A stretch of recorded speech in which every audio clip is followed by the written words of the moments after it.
Hola a todos, hola a todas, bienvenidos, bienvenidas a Palomitas Dulces, de nuevo aquí con este 32º programa, con este programa 32. Ya sabéis que soy malo para los números, pero esta vez mis compañeros me han avisado, me han repetido que este es el número del programa de superhéroes fuera de Marvel. Va a ser un programa en el que os encontraréis con películas que probablemente pues o no hayáis visto o ni siquiera tenéis apuntadas o os suenan, y luego películas que sí que es cierto que son un poco icónicas dentro de este subgénero del subgénero, porque ya el cine de superhéroes es un subgénero, pero ya fuera de Marvel y DC, que es de lo que hacemos este programa, que me recuerda a aquel que hicimos, que no sé si era el cuarto o el quinto, chicos.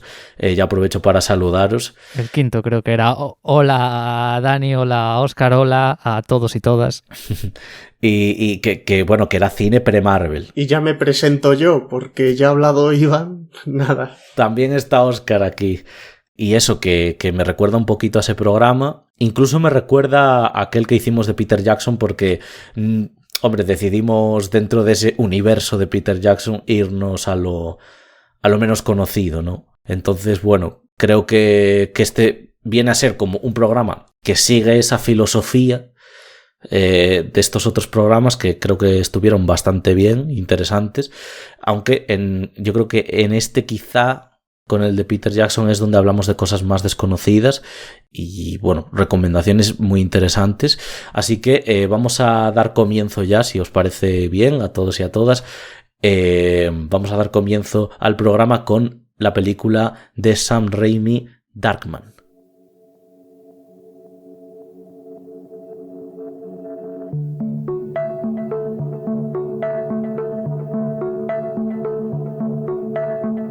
Bueno, vamos con Darkman, película de 1990 dirigida por Sam Raimi, ya sabéis, ¿no? El de la trilogía de Spider-Man de Tobey Maguire, o la trilogía Evil Dead, por la que yo creo que en los círculos más cinéfilos, sí, yo creo que las películas que se recuerdan de él, y protagonizada por Liam Neeson. Ya lo conocéis por un montón de películas, entre las que se incluye pues La lista de Schindler, Trilogía de Venganza, Qui-Gon Jinn, por ejemplo, en Star Wars La amenaza fantasma, y Frances McDormand, que también la conocemos pues por Fargo, Tres anuncios en las afueras, Nomadland, Sangre fácil, etc., y que va sobre un científico que descubre una fórmula para la fabricación de piel humana y que posteriormente es víctima de un atentado y que, logrando sobrevivir, rehace su rostro gracias a su descubrimiento y planea una venganza contra la gente que lo atacó.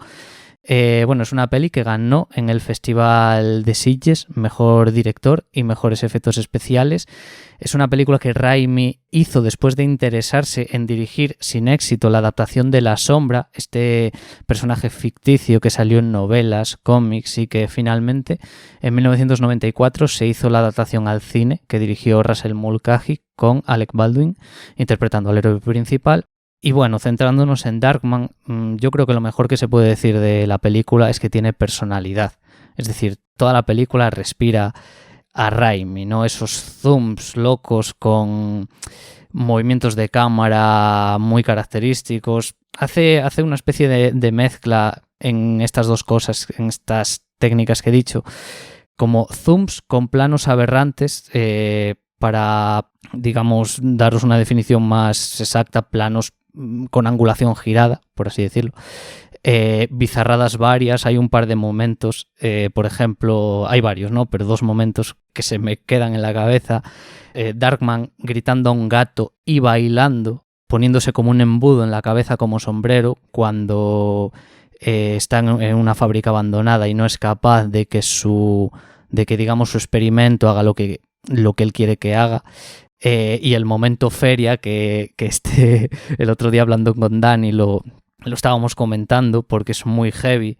Hay un momento en el que está con Frances McDormand y están jugando ahí pues lo típico de tirar bolas a botes, digamos que consigue tirar todas, el feriante le dice que no, que ha hecho trampa y el tío se calienta y le rompe los dedos, todo eso con un montaje también, que es algo que quería destacar, bastante característico porque, a ver, esta peli, característico en el sentido de que es como muy exagerado, o sea, introduce como cromas, animaciones por detrás, emulando a lo que vendría a ser un cómic, y también es verdad por el hecho de que, o yo lo veo, que Raimi aquí quiere hacer homenajear muy directamente. Sí, y que de hecho creo que después de esta peli se hicieron cómics de Darkman y me suena haber visto que uno de ellos enfrentaba al propio Darkman contra Ash Williams, que era el protagonista de Evil Dead. Ahora mismo no sé quién lo escribió, pero bueno, como son dos personajes creados por Sam Raimi tiene su coña, pero bueno, así como otra curiosidad.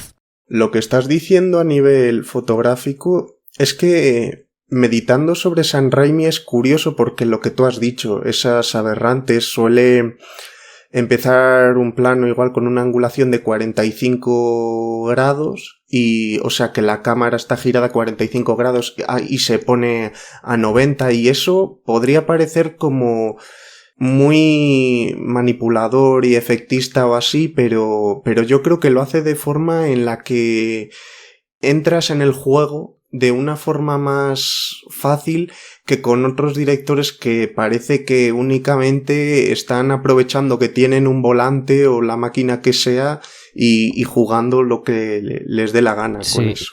Sí, y yo creo que hace también un movimiento de cámara muy comiquero, que es este zoom con traveling hacia adelante que acaba en un contrapicado, ¿no? Digamos, el contrapicado sería pues eso, la cámara apuntando hacia arriba y es como se queda en un primer plano del personaje y justo se queda en un primer plano del personaje para que ese personaje diga una frase o ya sea muy típica de villano.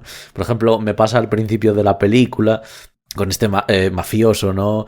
Y demás, como para decirle cosas a uno de los villanos de la película, que también es un capo de la mafia, pues hay continuos travelings para como acentuar mucho esas amenazas. También, pues eso, repito que muy con frases, vamos, muy de mucha sentencia, con mucha sentencia detrás y muy típicas en este tipo de cine, que al final yo creo que es también donde el propio Raimi quiere marcar mucho que es una película, abro comillas porque luego comentaremos también un poco más, de superhéroes, ¿no? Sí. Por eso los capos no son tan capos, o sea, no son unos capos de Scorsese, ni son los capos de... Son malos. Claro, son malos y punto, son villanos. Son capos igual que podrían ser nazis o algo que no tardes 2 segundos en saber que ese es el malo y es contra el que hay que ir. También hablabais del montaje, que decías que era muy comiquero.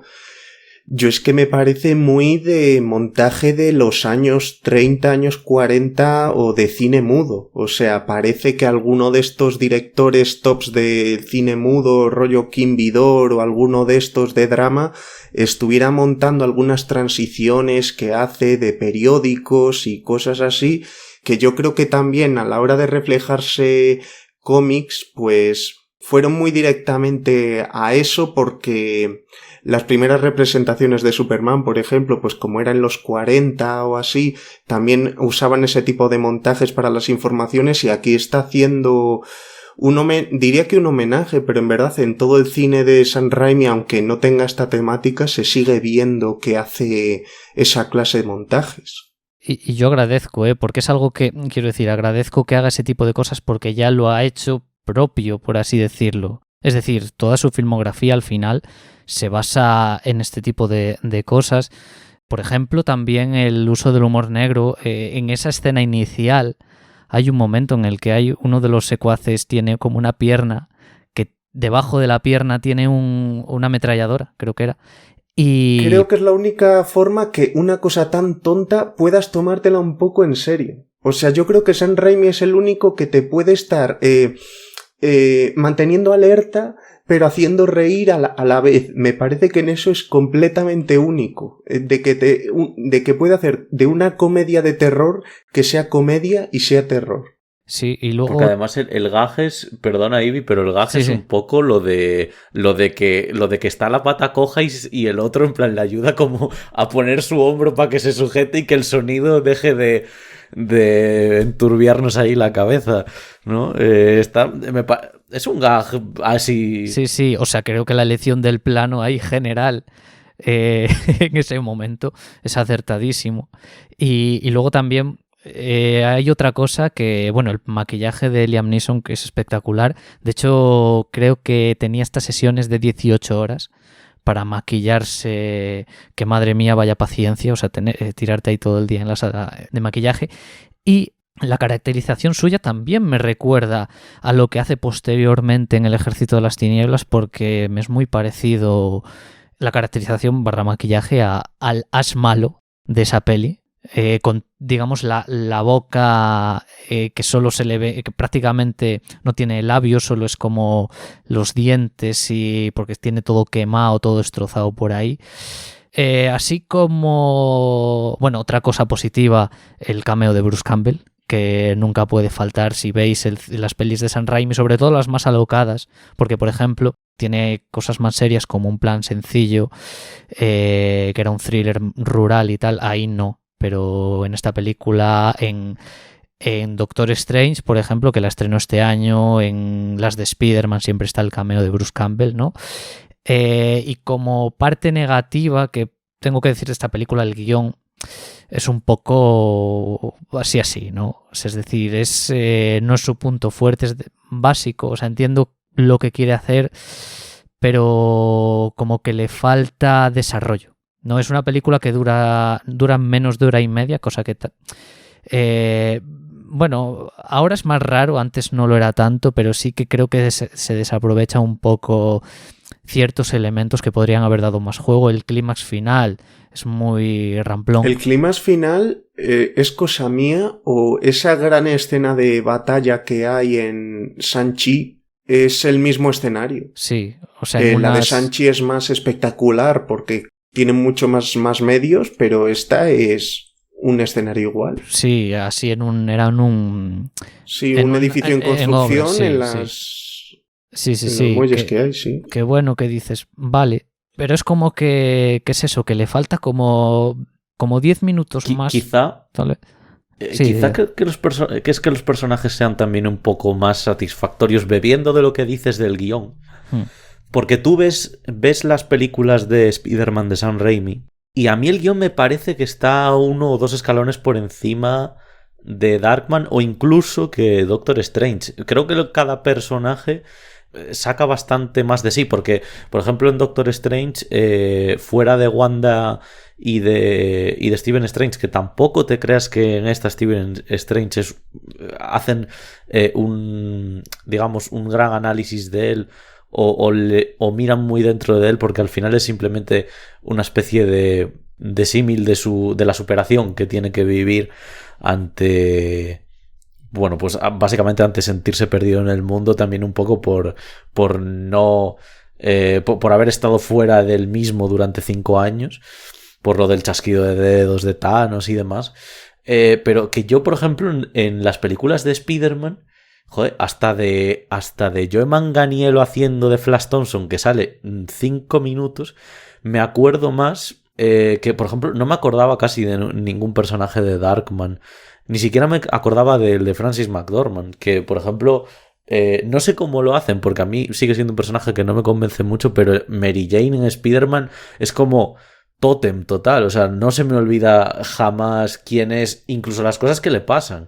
Porque, por ejemplo, siempre me acuerdo de esos conflictos que tiene con su familia, que son casi todos fuera de plano, que es el padrastro o lo que sea gritándole desde su casa, pero de eso yo me acuerdo y me queda poso. La tía de Peter Parker en las películas de Sam Raimi, como que es un personaje también como muy presente en la segunda, con esos problemas económicos que tiene y demás, y no deja de ser estilísticamente, o sea, estéticamente una película también muy comiquera. tanto Spider-Man 1 como Spider-Man 2 y tal, pero en esta, quizá por lo que también acabas de decir de la duración y demás, quizá está todo un poco más apresurado y no acabamos disfrutando, yo por lo menos de Frances McDormand, que la adoro, y me cuesta disfrutar de ella en la película. Es que es un personaje muy, muy pobre. O sea, no tiene nada, absolutamente. Sí, es como años luz es la mejor actriz, pero bueno, es que tiene lo que tiene. Que bueno, hablaba con Iván el otro día que al final esta chica es que vivía en el mismo piso que Sam Raimi, porque ya era pareja de Joel Cohen, del dúo de directores, y colaboraban muy a menudo entre sí, ya en Crime Weavers, Ola de Crímenes, Ola de Risas en España, estuvieron los Cohen trabajando en el guión, había estado Sam Raimi también trabajando, pues creo que era de script, si no me equivoco, en alguna de las películas de los Coen o de Sangre Fácil, creo, y ahora volvía a colaborar ese grupo porque al final los 4 debían de estar viviendo en la misma casa. Sí, y también creo que sí que algo tocaron el guión. Es decir, sí que me suena que al ser tan amigos y demás, sí que creo que el de Darkman, alguna cosilla por ahí, alguna escena sí que debieron retocar. No sé si sería mucho, pero sí que en Crime Weavers yo les noto más en Crime Weavers, que me parece que es una película que no se recuerda mucho, pero que tiene algunos gags sobre todo que son espectaculares. La mezcla de ideas locas y de chistes súper largos rematándose en un punto en el que ni te imaginabas, y la dirección súper alocada de Sam Raimi, me parece que merece muchísimo la pena ver esa película. Y bueno, decir que no hemos tratado todavía sobre la banda sonora. La banda sonora está súper llena de órgano. Y yo cuando veo a Darkman huyendo de los sitios, estoy viendo al fantasma de la ópera todo el rato en mi mente. Y sobre todo me viene la que creo que es la mejor versión del fantasma de la ópera que hay, en mi opinión, que es la del fantasma del paraíso que hizo Brian De Palma, del que tengo intención de hablar un poco más adelante. Yo sí que quería hacer, antes de terminar con Darkman, quería hacer mención a dos cosas. La primera es a la estética del superhéroe, porque si Spider-Man Doctor Strange son fluidos estéticos, rollo, pasan por huecos chiquititos de una manera perfecta, corren de una manera muy fluida y demás, es que Darkman es un desastre. Encima va como pues desarrapado. A nivel de vestuario está muy bien. Además como que no cojea. Es como que corre y tiene como si fuera enchepado. Y digamos que hace así como una especie de zigzagueo hacia adelante y hacia atrás. Muy, muy, muy antiestético. Y me hacía mucha gracia al ver la película como hasta cuando va a pegar a los... pues eso, a sus atacantes, a estos villanos tan pobremente escritos también y tan exagerados, pues es que es todo como caen, es también muy exagerado, muy antiestético, muy, muy loco. Y quería hacer mención a dos apartados técnicos a los que ya hemos hablado de ellos, pero simplemente pues volver a remarcar el tema del maquillaje, como en Doctor Strange también hace un trabajo muy especial con Doctor Strange Zombie, que no estoy spoileando nada porque se ve en el tráiler. Y luego también quería mencionar, porque no hemos hablado de él en concreto, hemos hablado de la fotografía muy anaranjada siempre. El marrón en las películas de Sam Raimi es naranja, siempre se ve mucho en Spider-Man 1 y 2 también. Pero quería hablar de Bill Pope, porque Bill Pope es el director de fotografía de Matrix, es el director de fotografía de Edgar Wright, que ha hecho con él Bienvenidos al fin del mundo, Baby Driver, y me parece un tío, quiero decir, es como Darius Khondji, que es el director de fotografía de Piratas del Caribe o Diamantes en Bruto.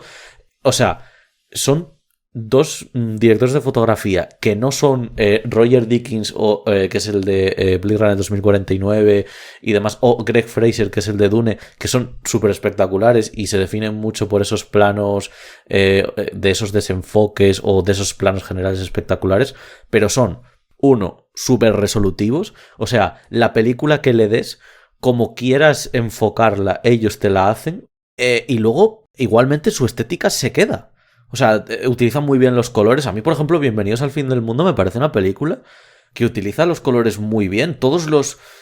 casi te cuesta olvidarte de los bares a los que van, y es raro porque son bares que están en el mismo pueblo y demás. Y son muchos. Sí, sí. Y son muchos. Y te acuerdas, y por ejemplo, cómo hace los planos detalle. Por ejemplo, cuando Edgar Wright siempre le gusta mucho meter planos detalle, por ejemplo, en Arma Fatal, como metía los planos detalle de todos los elementos que había en el vehículo del coche de policía, como pisar el acelerador, meter el freno de mano, no sé qué tal. Y aquí como en las películas de Sam Raimi también lo hace muy bien, porque por ejemplo Spider-Man 3, que es quizá la peor de la trilogía, pero tiene una fotografía muy buena, cómo consigue, pues eso, establecer un patrón, o sea, bueno, sin un patrón estético, un patrón de resolución muy bueno.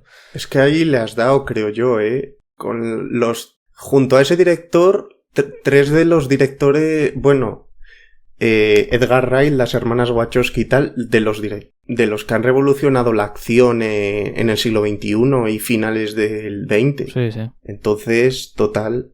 Y es este hombre quien ha colocado ahí también los planos que querían ellos, ¿no? O sea, que creo que es muy, muy destacable este Bill Pope versus películas que tiene muchas además. O sea, tiene más cosas, bueno, aparte de Scott Pilgrim contra el mundo. Tiene, por ejemplo, Men in Black 3, El libro de la selva. Ah, mira, Men in Black 3, la mejor para mí de las tres. Si para mí también. Entonces, oye, que ahí lo dejamos un poco a este Bill Pope. Bueno, quería decir yo que me ha venido ahora a la mente que no entiendo por qué se llama Darkman. Porque digo, vale, en cierto punto dice que esas implantes solo funcionan cuando hay oscuridad, pero él a sus habilidades la oscuridad no le supone nada. Es más, él está siempre de día. Yo creo que quitando el momento en el que se vuelve Darkman y el final de la película, el resto es de día, pero las 12 de la mañana con el sol arriba del todo. O sea, que ahí no hay dark ni hay nada. Que yo me esperaba mucho más juego de sombras en esta película antes de verla. Bueno, para finalizar ya, comentar también que tuvo dos secuelas. Una en 1995 y otra en 1996, que ya no protagonizó Liam Neeson. Sí, si quieren disfrutar que vean esas, El prota es Arnold Vosloo, que es el que hacía de la momia en las pelis de Brendan Fraser, en las dos primeras, así como otro dato que doy por aquí. Y decir que si queréis disfrutar de esta película, que yo creo que va a pasar 1 hora y 25 bien entretenido y divertido os da, está en Filming, y eso. Muy bien, pues ahora vamos a hablar un poquito de Kick-Ass.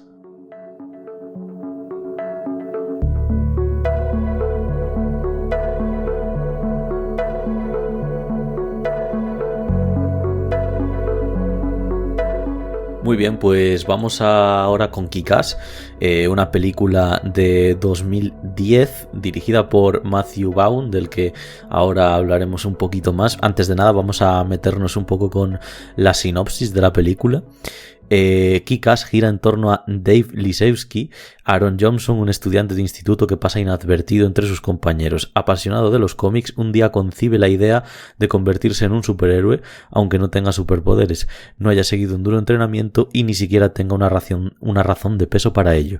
Pero la vida de Dave cambiará para siempre cuando conozca a un par de locos vigilantes, la terremoto de 11 años Heath Girl, Chloe Moretz, y su padre Big Daddy Nicolas Cage, y forje amistad con un joven que lucha contra el crimen, Red Mist, interpretado por Christopher Mintz-Plasse. Y cuando todos se tengan que enfrentar al jefe de la mafia local, Frank D'Amico, Mark Strong, sus alianzas y sus verdaderas habilidades serán puestas a prueba. Bueno, creo hacía tiempo que no leía una sinopsis tan larga. La película ganó mejor, estuvo nominada a mejor película en los British Independent Film Awards. Es una película, yo creo que, bueno, Oscar no sé por qué no he hablado con él en concreto de esta película nunca, pero Iván y yo como le tenemos mucho cariño.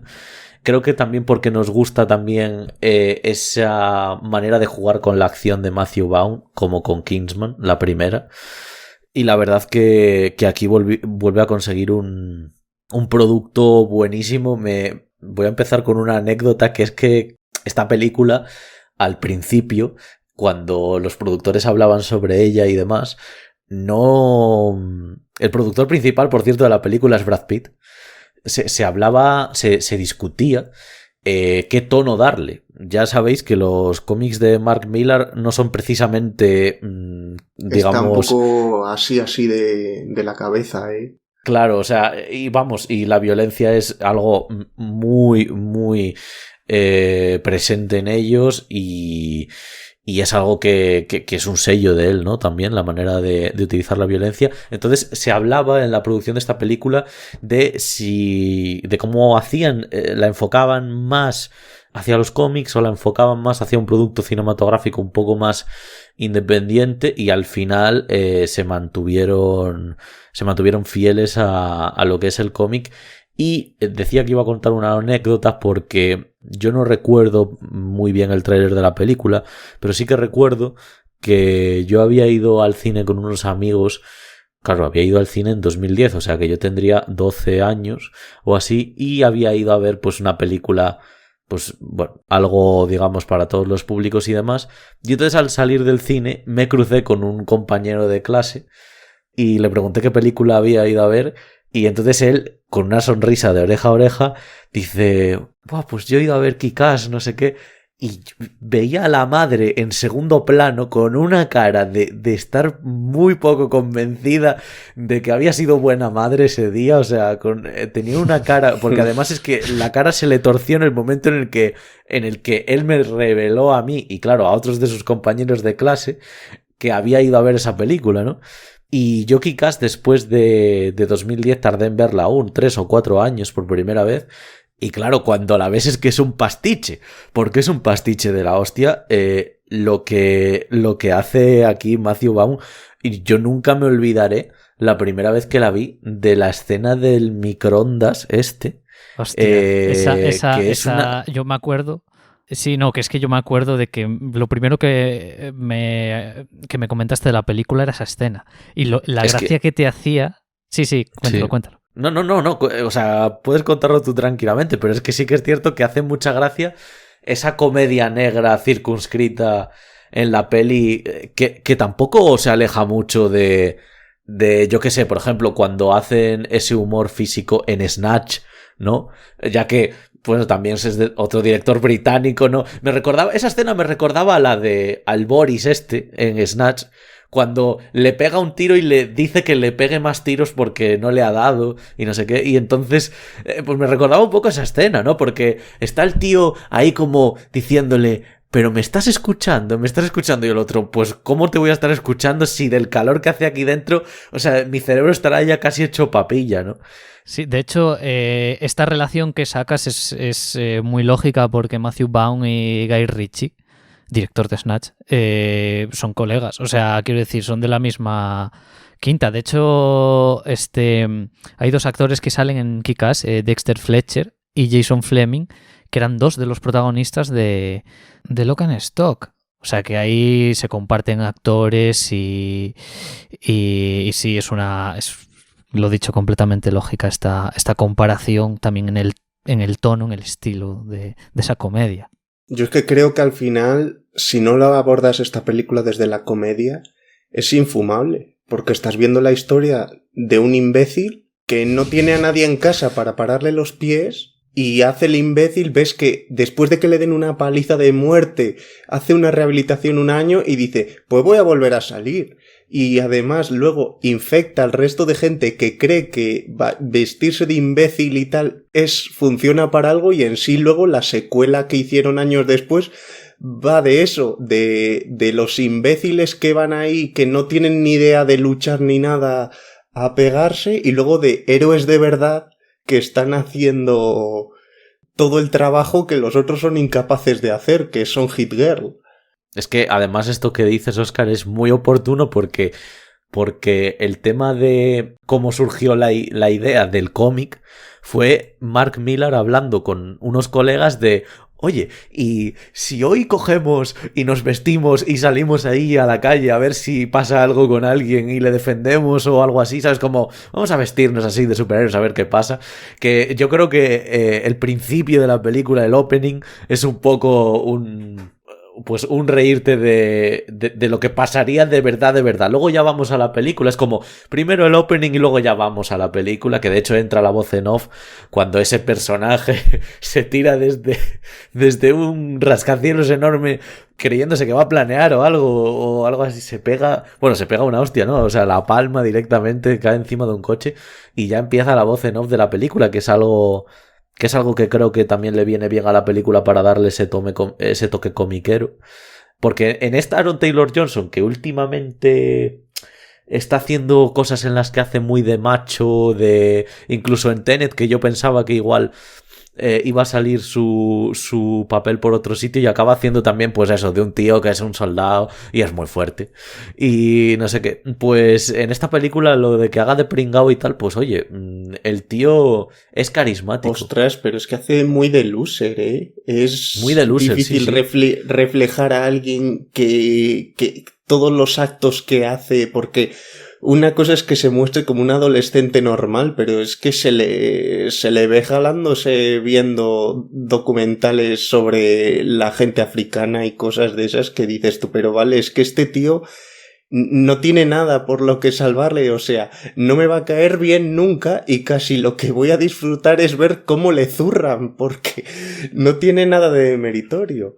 Pero sí, prácticamente todos los personajes de las películas que no están cuerdos, ninguno. No. O sea, es decir, porque luego vas al de Nicolas Cage, vas al de Hit Girl, que también, o sea, una niña de 11 años ahí reventando, cortando piernas y, bueno, cortando extremidades. Sí, pero para mí es el personaje que más me gusta y sí, unido a eso digo que a mí ese es la heroína que ha salido en pantalla físicamente, es mi favorita. Por encima de Wonder Woman o de cualquiera que puedas pensar. O sea, a mí, sobre todo, ella me gusta mucho más en la segunda parte que en esta, que yo creo que es cuando la película prácticamente es de ella.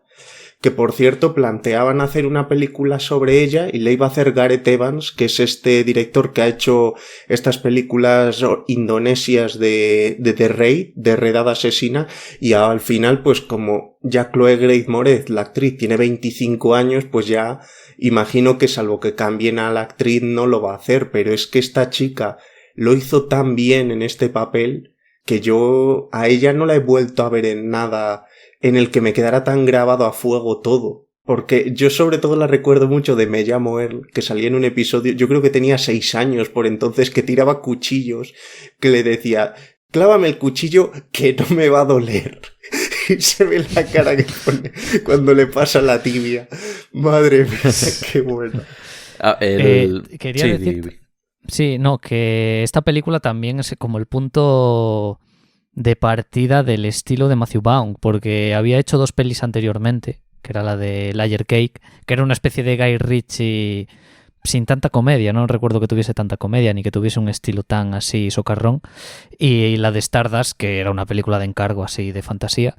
Pero es que a partir de Kick-Ass es que se ha dedicado, a excepción de la próxima película que va a hacer, que creo que se llamaba Argyll o algo así, que era también de espías, que ahora mismo no sé si está basada en algún cómic, que podría ser, porque a lo que voy es que se ha dedicado a adaptar, es decir, Kingsman, la primera, que esa sí que es adaptación directa. Yo creo que la segunda y la precuela ya son secuelas y secuela y precuela para cine directamente sin ninguna base escrita. Y la de X-Men hizo, ¿no? Primera generación. Sí, primera clase. Primera generación, se me había olvidado. En relación a lo que decías, Ibi, confirmamos, O sea, Argyll, la próxima película será una novela de Ellie Conway. Así que también sigue con lo de las adaptaciones, ¿no? Y otra cosa que tiene muy... Aparte de las secuencias de acción, que yo creo que ha ido creciendo, ya estas de Kick-Ass están muy bien, pero creo que incluso son superiores las de Kingsman, sobre todo la de la primera y la segunda. Y quería también decir otra cosa respecto a cómo utiliza él la música en sus películas. O sea, ahora que estamos centrándonos en Kick-Ass, él recicla mucho, ya no canciones que existen, sino bandas sonoras. Y aquí utiliza 2 tracks, 2 pistas de una de 28 semanas después y otra de Sunshine, que son, o sea, y Danny otra. Boyle a tope, le estuvo viendo por lo que sea mientras lo estaban montando y se le ocurrió. Y la creo de que Ennio Morricone. o sea, y la de Ennio Morricone, iba a decir, la de La muerte tenía un precio, que es que le dan una fuerza, es un valor añadido brutal, que yo creo que es también por lo que a mí es una película que me gusta tanto, ¿no? Claro, bueno, a Ennio Morricone no le tienen créditos, pero a John Murphy sí. Yo creo que Sí, John a John Murphy sí que cogió varios segundos, pero aceleró algún momento hacia el punto o cambió un poco las notas para que no sonaran tan a terror, pero, o sea que yo creo que sí que tuvo intervención directa, que no fue únicamente cogerlo y mandarlo ahí.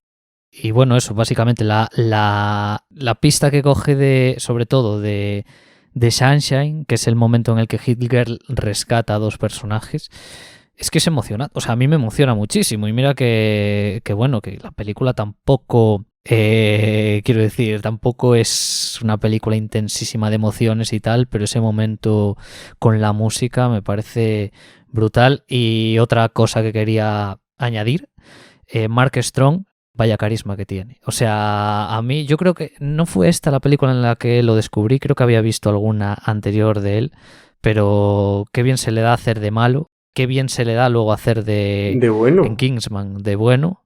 Y lo dicho, como a mí el villano me mola y su final me encanta también. No voy a decir cómo es por si alguien no lo ha visto y tal, pero me gusta mucho.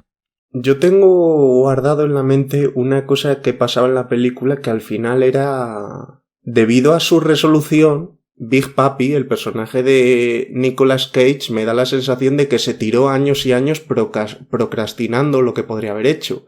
Porque veo que al final, más o menos, Hit Girl va pudiendo con ello y él, que se supone un superélite, que es su mentor, no lo llega a hacer nunca. Yo creo que para que haya película, pero que si se hubiera puesto él, se los hubiera zampado a todos y ya en la historia sería otra. Bueno, es que Big Daddy es Batman. O sea, ahí vamos a, o sea, no las digamos todas ahora, las dejamos para las siguientes películas porque hay más analogías hacia superhéroes conocidos, pero aquí hay una analogía con Big Daddy a Batman.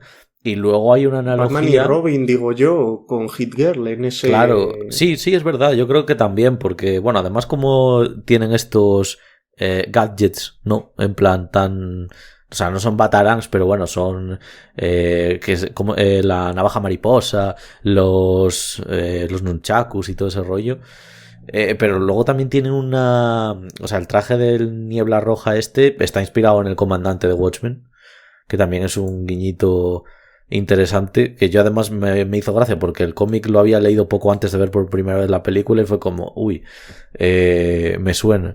Y antes que hablábamos de la música, hemos hablado de lo bien que usan los temas, que yo ahí, vamos, o sea, igual me voy a quemar mucho con este comentario, pero es que yo, o sea, desde que vi a Tarantino utilizar la música, yo creía que no me iba a encontrar nada parecido y de repente te encuentras con la escena de la iglesia en la que pone Free Bird de Lynyrd Skynyrd en Kingsman o el tema de In a House in a Heartbeat de John Murphy cuando Nicolas Cage hace esa limpieza total en esa nave industrial y demás.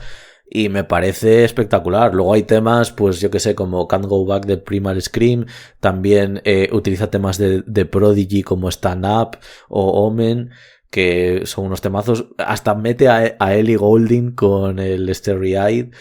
Y a Elvis también. A Elvis, mete Bad Reputation. Y no sé quién era, igual le has nombrado tú entre todas porque no conozco el nombre, pero en Kingsman 2, en el duelo final, meten como una canción country que no sé, igual es una de las que has nombrado porque no, que dice Men and Ladies Around the World, y esa también me parece de... Es verdad.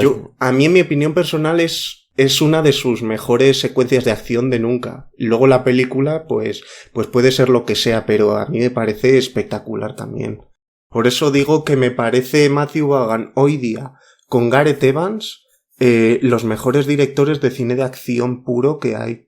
Pues yo la verdad tengo muchas ganas de ver esta de lo que haga con Argyll, porque la última de Kingsman me parece también, sí, había que decirlo, ¿no? Es decir, la última de Kingsman, la precuela, a Dani y a mí, nos decepcionó un poco, evidentemente. Bueno, un poco bastante. Sí es verdad que las escenas de acción siguen estando a un nivel muy bueno. La de Rasputin. Sí. Por ejemplo. Pero sí que fue un bajón importante. Y bueno, yo no quería irme sin mencionar que utiliza muy bien la música, pero es que luego tiene un compositor muy bueno detrás. En eso lo hace así de bien como lo hace Scorsese, que Scorsese... Un tema de héroe muy chulo. Claro, por ejemplo, este compositor que es Henry Jackman tiene una composición que no se le olvidará a nadie desde que vea por primera vez la película en X-Men Primera Generación, que es el leitmotiv de Magneto, que es un tema muy bien compuesto, súper... o sea, es como si me dijeras un tema para Magneto, pues es exactamente ese. Y este Henry Jackman, aunque a veces se mete en películas que, con todos mis respetos, son una mierda. Creo que hacía la de Abraham Lincoln, Cazador de Vampiros y cosas así. Sí, la quinta ola. Bueno, aunque se meten cosas así, el tío es... O sea, los temas que hacen Kingsman son muy buenos también. Y recomiendo escuchar bandas sonoras que hace porque es que son muy buenas. Es que, de hecho, en esta película, por ejemplo, en algunas películas como estas de las que decimos, es lo mejor de la película. Y eso también dice mucho de él, de este Henry Jackman. Y antes de acabar, como creo que no vamos a mencionar mucho más a directores de fotografía por las películas que quedan, mencionar a Ben Davis, que es el director de fotografía de esta película, que es como un soldado de Marvel, rollo Guardianes de la Galaxia, Capitana Marvel, la Era de Ultron, pero sí que hay que decir que tiene una gran película bajo la manga, que es 3 anuncios en las afueras de Ebbing, Missouri, que él es el director de fotografía. Y aunque obviamente no es lo que más destaque, porque es una película de mucho diálogo, con un contenido cinematográfico teatral muy, digamos, muy presente, hace un trabajo muy bueno. No sé si ese año... Y en el Tottenham también. Madre mía, ¿sabes que? O sea, ¿sabes claro, que ahí se diferencia? Que estos, los que no sean futboleros, no... Pues eso, que se diferencian en una que yo sepa. Porque este es Davis con I latina solo y el otro es Davis con I y E. Entonces, bueno, decir que este hombre tengo ganas de verle en otra película, como 3 anuncios, pero decir un poco lo mismo sin llegar a ese nivel. No llega al nivel para mí de Bill Pope y de Darius Khondji, de los que antes hablamos, pero es muy resolutivo y consigue imágenes muy potentes. Joder, Guardianes de la Galaxia es una película que estéticamente no le podemos negar esa potencia. Kick-Ass lo tiene también.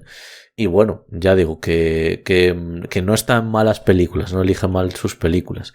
Yo quiero decir también, como hemos hablado de Mark Millar, pues Mark Millar ha sido adaptado bastante al cine, y aunque hoy vamos a hablar de películas de superhéroes que no son de DC ni de Marvel, decir a la gente que le gustan esos personajes que existe un universo cinematográfico de DC que son películas de 1:10, 1:15, y adaptaron una obra de Mark Millar en una película llamada La Guerra de Apocalipsis, que me pareció un peliculón, y en verdad lo venden como subproductos y no se les estima en ese punto, pero en esta ocasión les quedó una película muy muy buena, y entonces recomendar para quien no haya visto esa película, La Liga de la Justicia Oscura en La Guerra de Apocalipsis. Muy bien, pues con esa recomendación pasamos ahora. Tampoco, no quiero equivocarme. Así que os voy a dejar que lo digáis cualquiera de los dos, porque yo ya me he olvidado de la tercera película de la que íbamos a hablar. Pasamos a Megamind.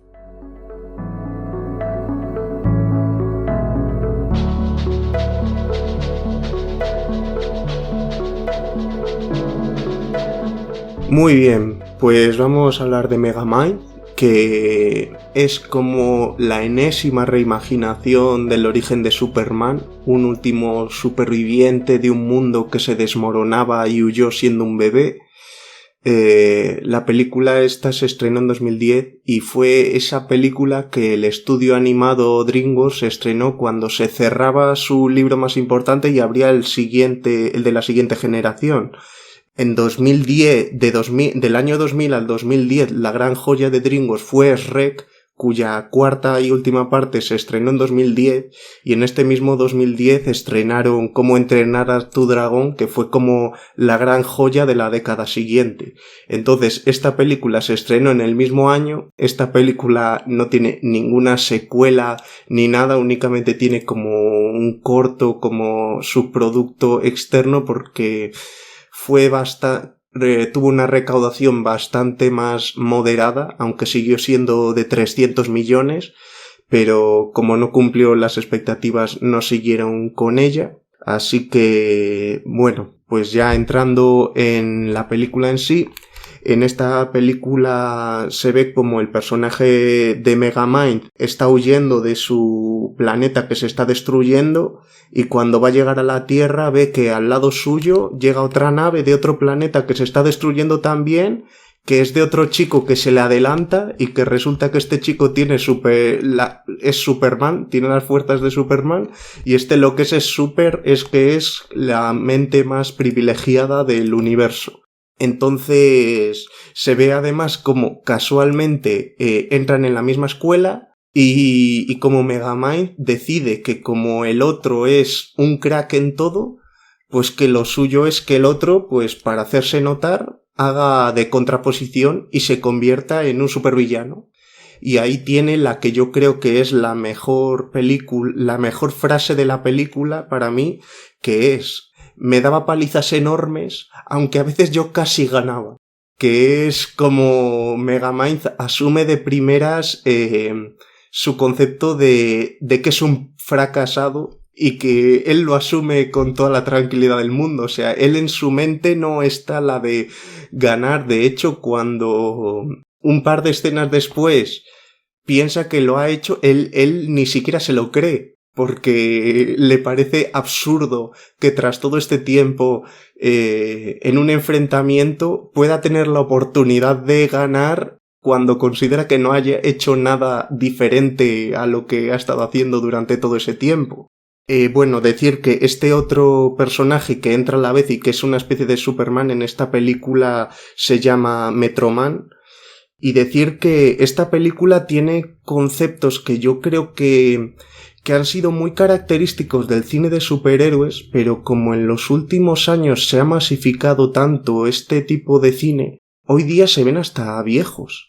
O sea, hay una reportera que yo creo que es un trasunto de Lois Lane, la compañera de Superman, y yo creo que lo de la damisela en apuros, que sale tantísimo en la película, es un concepto ahora que ha quedado muy envejecido, o al menos yo creo que las películas que salen ahora consiguen justificarlo de una forma en que no veo unas líneas tan obvias en el momento en el que la ves que está en la trampa final a punto de ser destruida para que él la salve.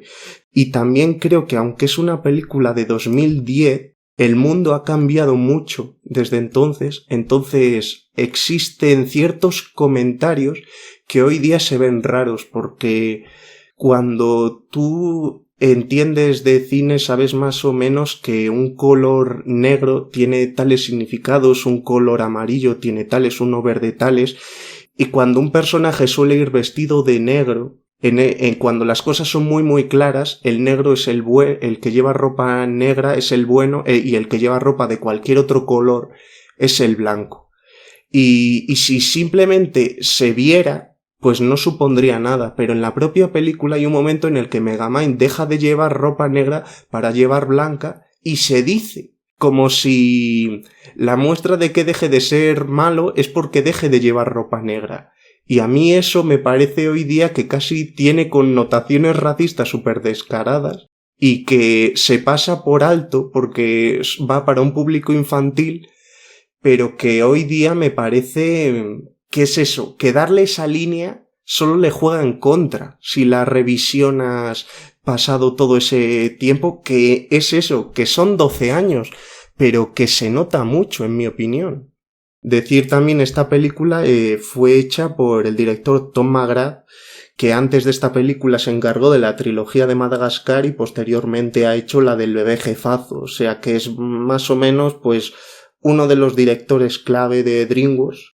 A mí en Madagascar en general puedo decir que es una saga que, sin parecerme una pasada, me entretienen, sobre todo las partes que no son la primera. O sea, la primera no me gustó nada, pero las dos siguientes me fueron gustando más. Y antes tú, Dani, que estabas hablando de compositores que trabajan en películas locas, la banda sonora de Madagascar es de Hans Zimmer y me parece lo mejor de la película, repitiendo lo que tú estabas diciendo. También en esta película me parece que hay un punto bastante interesante. A mí me lo parece que es el de Metroman, porque Metroman en cierto punto finge su muerte para retirarse.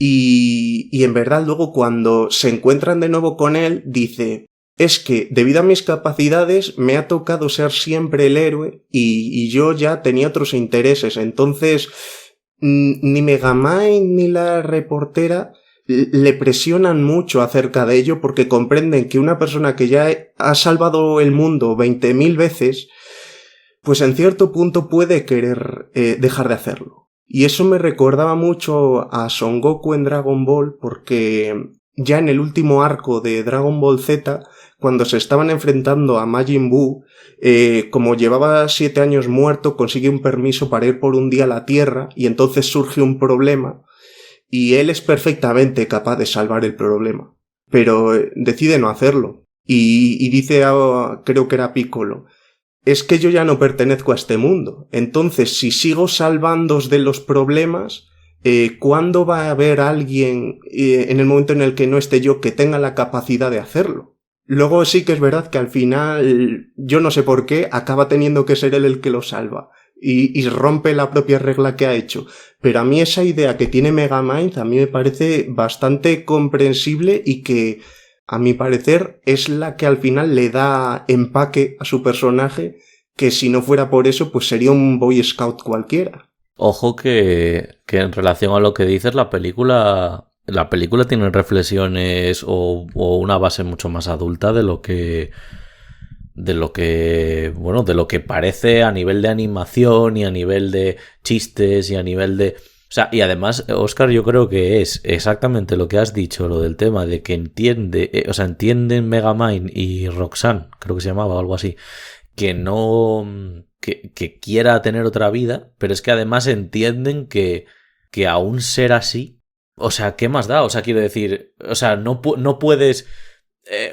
convencerle o no convencerle, pues es que es lo único que puedes hacer, porque no vas a poder llevarle a la fuerza a ningún sitio, no vas a poder obligarle a nada. ¿Cómo le vas a obligar a lo que respondería a un arquetipo de un dios?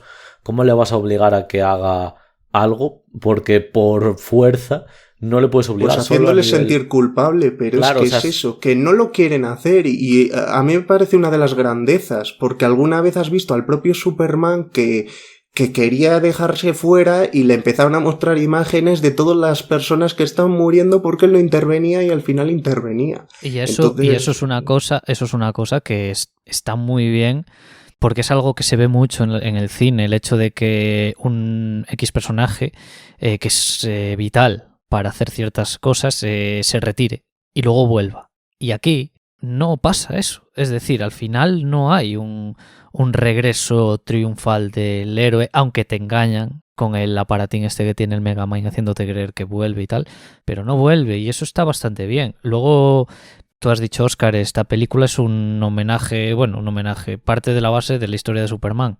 O sea, planeta que se destruye, hijos que van a la Tierra, van a parar a una ciudad que se llama Metro City, que puede ser Metrópolis, ¿no? O sea... Es muy descarado. Y luego descaradísimo también este personaje que es Megamind reconvertido en Marlon Brando de Superman. Es una mezcla entre el Marlon Brando de Superman y el del Padrino, porque tiene la mandíbula así. Bueno, se me está escuchando, no se me está viendo, pero... Se te ha imaginado. Sí, mandíbula gorda. Sí, porque cuando habla, pues encima pone la voz de Marlon Brando en El Padrino y el aspecto es el Marlon Brando de Superman. Y toda esa deconstrucción del cine superheroico que se ve en la próxima película de la que vamos a hablar, en El Protegido también. El hecho de que el papel del villano, del héroe... No, cuál es el papel de cada uno en este mundo. En este caso, a ver, esto es más... aunque no voy a decir que sea complejo en Megamind, pero sí que está bien tratado el hecho de que uno se crea que su papel en el mundo es el ser el villano y que no haya otro camino. Claro, porque es lo que decía mucha gente. Los villanos no saben que lo son, o no deberían de saber que lo son. Y en esta película lo asumen. Sí. Que también estabas hablando... Bueno, di lo que quieras antes de que... Di, Dani. Yo solo iba a decir que se ve, ¿no? En las conversaciones que tienen, ¿no? Que en las conversaciones, cuando, por ejemplo, está sujetando y entonces no hace lo que el héroe debería de hacer, cuando el chico ya se transforma y demás, y entonces el Megamind le dice, no, pero si tú ahora lo que tienes que decirme es como si anticipara las líneas de diálogo que debería de tener un héroe. Existen las reglas del superhéroe, del villano, tiene que funcionar así. Claro, es que son amigos Megamind y Metroman. Es que eso también es un puntazo. Y es que antes hiciste referencia a que es eso, que tiene alguna línea más adulta o más madura de la que daría la impresión. A mí me parece que el villano que hay, el Titán, es bastante trágico. Porque si nunca obtuviera ese poder, sería un loser cualquiera que nunca tendría la capacidad para hacer nada. Por egoísmo, Megamind le da esa capacidad. Ve que con su poder no consigue lo que quiere y se vuelve loco, y cuando pierde esa capacidad ya va a tener siempre en la conciencia que ya nunca va a tener esas capacidades nunca, que ha roto, no va a tener, o sea, no va a poder tener otra forma de villanía porque no tiene ni la inteligencia ni las capacidades para ser villano en absoluto. Me parece que es hasta cierto punto es una víctima ese personaje del capricho de Megamind, aunque es eso, en el momento en el que vuelve a caer, si siguiera teniendo sus capacidades no sería ninguna víctima, pero a mí me despierta ternura ver al final cómo está encerrado en una cárcel de máxima seguridad, cuando dices, es que no le hace falta esto, es que a este le dejas encerrado en un cuarto y no va a salir ni por la ventana porque no tiene fuerza mental para atreverse a nada. La fuerza tiene fuerza dramática un poco la escena esta en la que va con la Roxanne y la va lanzando a propósito y salvando ahí, que es un poco macabra, ¿no? En plan de madre mía lo que puede hacer una persona tan inconsciente de lo que representan las capacidades, pues en este caso superhumanas que tiene. Lo peligroso que es dar poderes a una persona así también, es decir, claro. Porque... Claro, pero que era alguien que no podías adivinar que reaccionara así tampoco por esas actitudes que eran inofensivas antes, porque tú veías que estaba enamorado de Roxanne, pero que únicamente la decía, ¿quieres quedar? Ella decía, no, pues vale, o sea, no le veías hacer otros gestos que de verdad auguraran nada por el estilo. O sea, a mí esa vuelta que tiene me gustó bastante. Sí que es verdad, porque además las escenas en las que se ve como el malo, se ve como un malo de verdad, y cuando se enfrenta contra Megamind, tiene como un splastic súper loco que no tiene ninguna relación. Lo que ves en pantalla, ves en plan a Megamind con una nave, con una máquina gigante, como andando de puntillas, escondiéndose detrás de un edificio, que es eso súper absurdo, porque lo suyo, si fuera un combate de verdad, sería que todo se estuviera destruyendo todo el rato, y aquí están jugando a la broma otra vez en eso, que oye, no es una gran película, pero a mí me parece que es una película que la ves y que te puedes llegar a divertir bastante o un poco, pero que te puedes divertir. Claro, y que tiene esos mensajes de los que, bueno, más habéis hablado, que están bien. O sea, es decir, toda la historia del papel del villano, de lo que representa, de cómo se desarrolla. Bueno, todo eso de lo que habéis hablado, pues también está bien. O sea, quiero decir, a nivel didáctico, para los niños sobre todo y tal, pues oye, se agradece también que esté bien tratado y que sea claro, yo creo.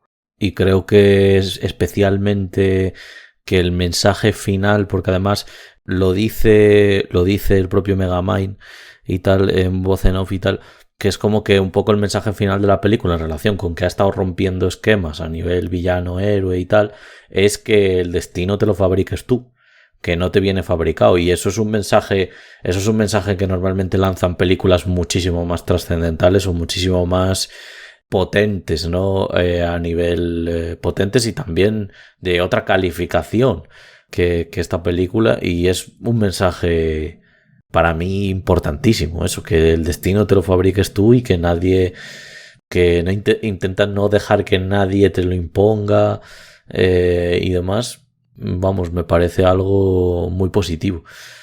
Y nada, dicho esto, ahora vamos a hablar, si no me equivoco, de El Protegido.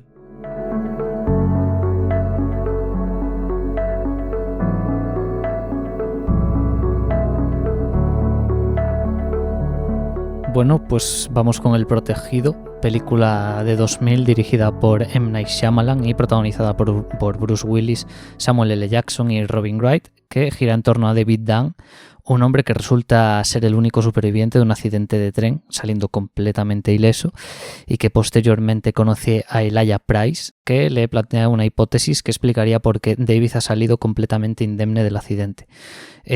Bueno, estamos hablando de una película de M. Night Shyamalan, y yo creo que te gusten más o menos sus películas, a mí me pasa, hay alguna que otra que no me acaba de entrar por los ojos. El tío a nivel de puesta en escena creo que es colosal, o sea, cómo consigue narrar una historia con multitud de elementos dentro de cada escena que dicen tantas cosas. Por ejemplo, el personaje de Samuel L. Jackson, durante la película lo vemos, digamos, en 3 edades diferentes: cuando es un bebé, cuando tiene 7 años o por ahí, cuando ya es el propio Samuel L. Jackson, y siempre que sale vemos la primera escena, cada vez que sale en diferentes edades, un reflejo de él o un reflejo de la escena. En la primera, que es la primera escena de la película, es un cristal, un cristal es un espejo. En la que sale con 7 años es un televisor, aparece en el reflejo de un televisor, y cuando él sale siendo ya Samuel L. Jackson es el reflejo de una vitrina. Todo eso que es un cristal siempre, es un cristal siempre, y a él le llaman Don Cristal, ¿no? Eso, es decir, es una cosa que hace Shyamalan habitualmente. O sea, repito, a nivel de puesta en escena, esos detalles. A nivel también visual, esta película tiene una fotografía bastante fría, pero porque la película también tiene un aura muy de ese palo, pero también, por ejemplo, a nivel de color, de establecer colores para cada personaje, esto luego se ve también en el resto de la trilogía, ¿no? Ahora ya no es un spoiler porque todo el mundo sabe que Múltiple, secuela de El Protegido y luego Glass, pues fue la conclusión. Color para cada personaje. Bruce Willis el verde, cuando lo vemos salir varias veces, ya sea por el vestuario, su chubasquero verde, las taquillas donde se cambia son de color verde. El personaje de Samuel L. Jackson también, cada vez que sale, tiene algo morado. Bueno, y luego también cómo representa esta película, aparte de ser como el nacimiento del héroe. Es una película que es, yo creo, si no me equivoco, si no me vengo arriba, la película de superhéroes más realista que te puedas echar a la cara.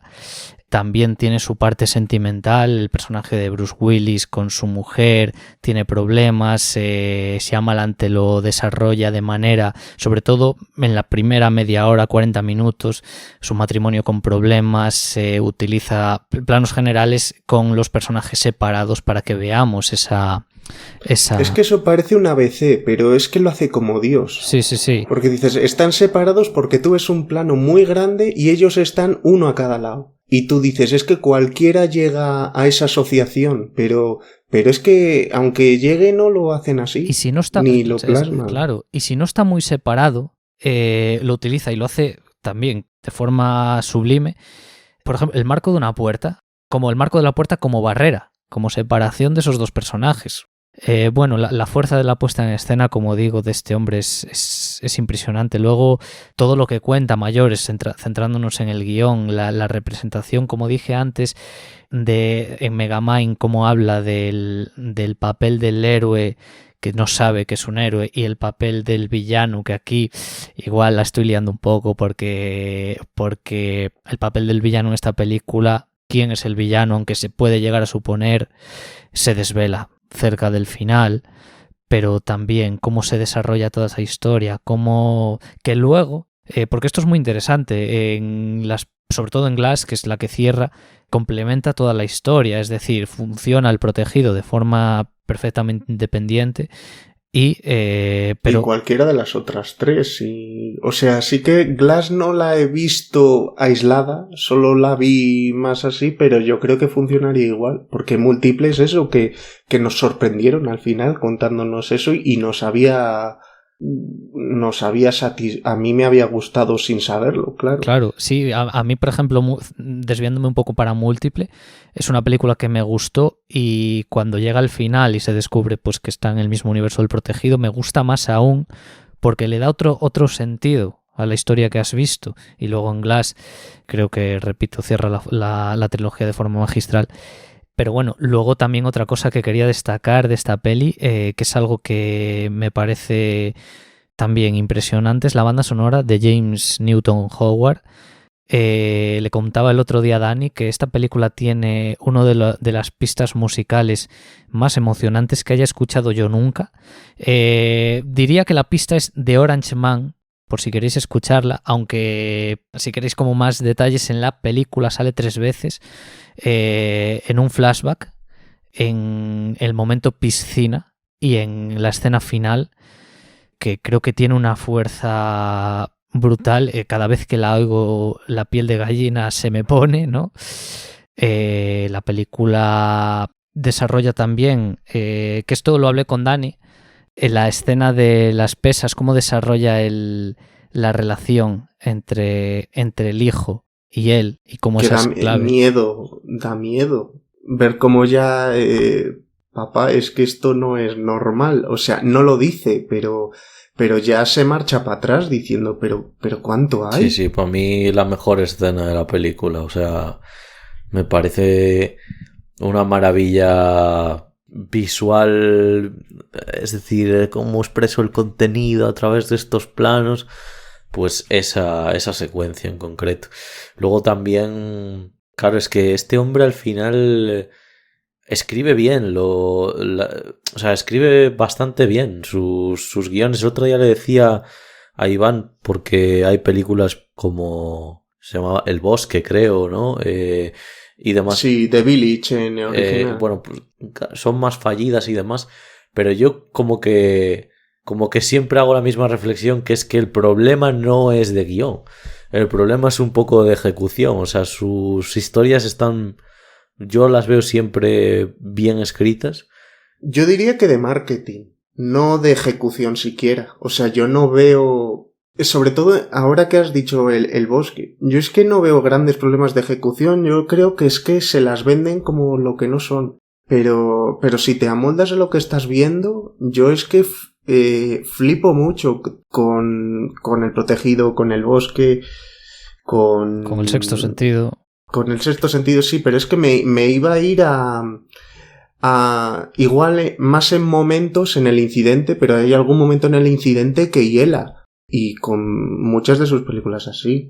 O sea, a mí es que es eso, que me flipa y me pasa un poco, voy a decir, como con Ari Aster, por ejemplo, porque, a ver, esta en verdad es la cuarta película de M. Night Shyamalan, aunque en verdad es la segunda, porque las dos primeras que hizo fue con un presupuesto muy menor y son más complicadas de encontrar, pero, o sea, todo el mundo le admiró por El Sexto Sentido y luego hizo esta y aunque consiguió un taquillazo, que para ser el drama que es sorprendente la taquilla que sacó, tuvo mucha peor aceptación y a Ari Aster con Hereditary y su secuela Midsommar le ha pasado parecido, que ha tenido una aceptación peor cuando me parece que a nivel gramatical cinematográficamente va todavía más allá. Entonces, claro, cuando te han roto con una forma totalmente nueva de hacer algo, como no puedes romper dos veces lo mismo, pues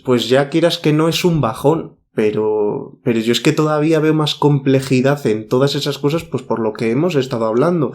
Con cómo trabaja con la música, que creo que va más allá que en el Sexto Sentido, cómo cada plano significa lo que es y por qué cada vez es más grande, ocupa más, ocupa menos o así. Creo que incluso como están los actores, me flipa más en esta película, porque Bruce Willis, que ha sido alguien que ha hecho su carrera a base de ser carismático, cuando trabaja con M. Night Shyamalan le quita la tontería y casi parece que, siendo un actor de interpretación más cartesiana, pudiera ser un gran actor, aunque me parece que el gran actor de los grandes actores de esta película me parecen Robin Wright y Samuel L. Jackson antes que Bruce Willis, pero es que es un poco como a Harrison Ford también le pasa, que como son tan característicos, verles hacer una interpretación así es más raro. Yo creo que con Harrison Ford le pasaba con la de Frenético y a Bruce Willis le pasa con sus trabajos con M. Night Shyamalan. A mí la interpretación de Bruce Willis en esta película, yo creo que, o sea, es extremadamente sensible, me lo creo, es algo poco habitual en él. Vale, había hecho El Sexto Sentido antes, pero quiero decir, un papel de una contención dramática más marcada. Hay un momento en el que, bueno, volviendo a la relación con el hijo, cerca del final, y aquí, bueno, ya he hecho algún que otro spoiler, entonces voy a comentar otra cosilla. Cerca del final hay un momento en el que el hijo está leyendo un periódico que pone hombre salva a una familia, a dos niños o algo así de un asesino no sé qué, claro. Bueno, lo lee porque Bruce Willis le pasa el papel, el periódico, y hace un gesto en plan así, mientras está leyéndolo el hijo, Bruce Willis asiente con la cabeza y le hace así como un gesto de silencio, que no se lo digas a nadie, no se lo digas a tu madre que está aquí al lado, pero así medio llorando y tal, emocionado. Me parece un escenón. Anteriormente había otra escena de que el hijo, claro, él se va creyendo que su padre es un superhombre y llega un momento en el que coge una pistola y la amenaza con dispararle porque no le va a pasar nada. Y esa escena también... Y también es una de las grandezas que tiene para que no pierda el pie en el género, porque al final, aunque sea una película de superhéroes, es más un thriller. Entonces, ver esas cosas como que de verdad no se rompe o se dobla la bala cuando le cae, o no ver una muestra de fuerza muy grande cuando él muestra la fuerza que tiene, casi me parece el gran mérito, porque cuando se enfrenta a ese hombre, si se supone que es tan fuerte, le ves que le coge de la cabeza y se la separa del cuerpo, pues estaría fuera de lugar después de la 1:40 que ha habido previa, que era toda eso, más fría, como decías, porque sobre todo es fría. Sí, de hecho, a ver, hablabas antes del tema de que fue un fracaso no de taquilla, sino de crítica. De crítica. Nada, sí. Yo siempre pienso que la gente se equivoca mucho con Shyamalan, porque, es decir, Shyamalan te va a hacer de todo menos algo convencional. Y pasó también, por ejemplo, en Glass, que fue una película que yo creo que la gente no sé qué se esperaba. Y como Shyamalan es muy inteligente y es muy inteligente en el sentido de que ya sabe lo que quiere. Yo creo que no es muy inteligente, porque si fuera muy inteligente le darían lo que espera de él. Bueno, a ver, es muy inteligente en el sentido de cómo traslada sus historias y cómo rompe expectativas. O sea, pasa también en La Visita, pasa en El Bosque también. Pero vamos, que quiero decir que yo no sé si en Glass esperaban una sin hacer. En Glass sí que no quiero hacer spoilers, pero no sé si esperaban algo espectacular nivel Marvel o lo que sea. Pues una cosa te digo de Glass. En Glass cuando se pegan los personajes, vibras. Yo vibro, o sea, porque ya sé la fuerza que me han dicho que tienen. Entonces, aunque no esté viendo cómo destruyen edificios a cada golpe que dan, digo, aquí se están zurrando que un humano normal le dejas con media hostia en el hospital un año. Y bueno, decir que se ha nombrado El Bosque y tal, y se ha nombrado a James Newton Howard. El tema principal del Bosque de James Newton Howard a mí me parece una de las mayores joyas de bandas sonoras del siglo XXI a violín, que es sensacional.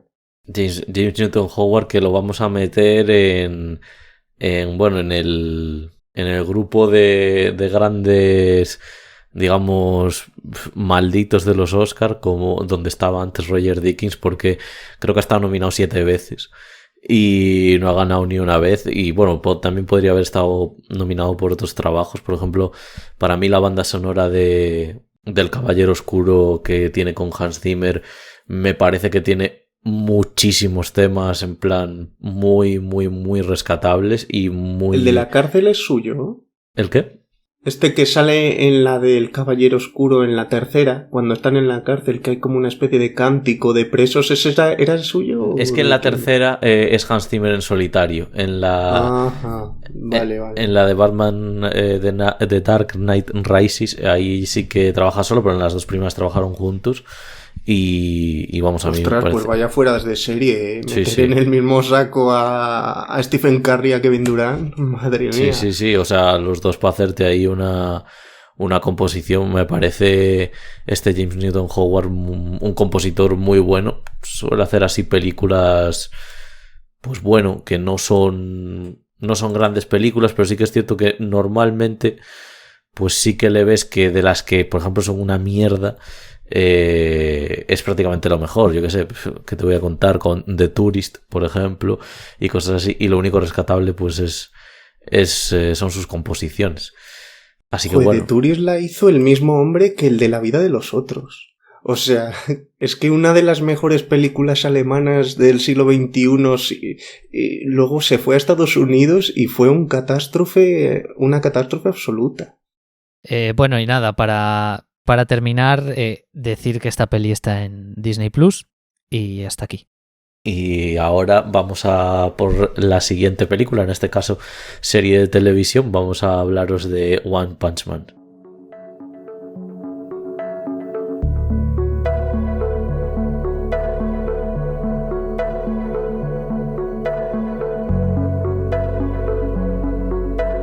Muy bien, pues vamos ahora con One Punch Man, serie de televisión de 2015, anime. Vamos sobre todo a hablar de su primera temporada, que como bien sabéis los que hayáis estado familiarizados con la serie, es la que se considera la mejor, la más recordada y demás. De hecho, pues algunos como yo pensamos que la segunda es un poco hiriente. A ratos, ya no solo por la animación, que es de lo que más se comentó, sino que yo creo que a nivel de historia también baja. Pero bueno, vamos a comentar la sinopsis, a leerla juntos. La trama se desarrolla en Ciudad Z, Japón. Saitama es un superhéroe que, debido a varias circunstancias, puede derrotar de un puñetazo a los monstruos y villanos que asolan el lugar. Debido a esto, el chico se aburre, pues no encuentra un rival a la altura. Es por ello que emprende una singular aventura junto a la Asociación de Héroes. Además de buscar a un contrincante digno, Saitama tiene que conseguir que el resto le valore, pues su aspecto hace que la gente le discrimine y le considere un héroe de 3 al cuarto. Bueno, creo que es una sinopsis bastante buena, muy expeditiva. Y nada, acabo de ver mientras estaba leyendo la sinopsis, que la suelo leer siempre en la misma página, que está dentro de esta serie está dentro de unos rankings que son mejores series anime de la historia, mejores series de animación de la historia. A mí esta serie a nivel de comedia me hizo un tic en la cabeza, y sobre todo a nivel de la masterclass absoluta sobre cómo hacer una parodia en general, sobre cualquier cosa, ya no sea en una serie, en una película, ya no hace falta que sea sobre superhéroes, no hace falta que sea sobre... Es decir, cómo tienes que hacer una parodia en general. O sea, es una serie que me parece perfecta, el humor es hiper, ultra, mega contagioso. Saitama como personaje